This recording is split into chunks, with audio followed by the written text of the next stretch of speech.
ว่าจะหักเพียงนักหักนางตลอดไป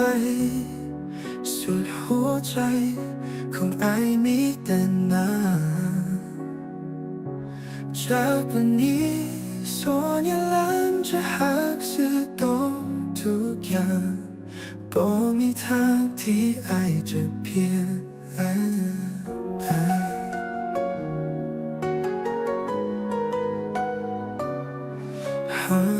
ว่าจะหักเพียงนางหักนางตลอดไป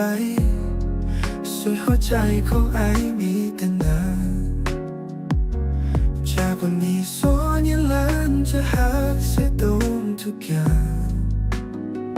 บ่มีทางที่ไอจะเปลี่ยนหากจะหักเพียงนางหักนางตลอดไปสุดหัวใจของไอมีแต่นางจากวันนี้ส่วนยาลันจะหักเสียตรงทุกอย่างบ่มีทางที่ไอจะเพียง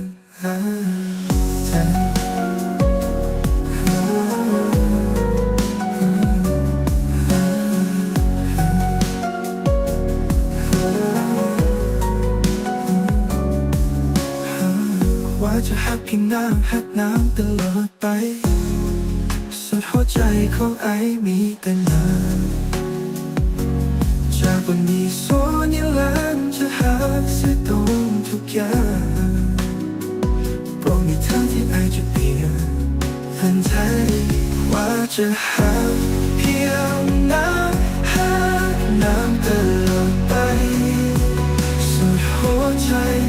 ของไอมีแต่นางจากวันนี้ส่วนยาลันจะหักเสียตรงทุกอย่างบ่มีทางที่ไอจะเพียง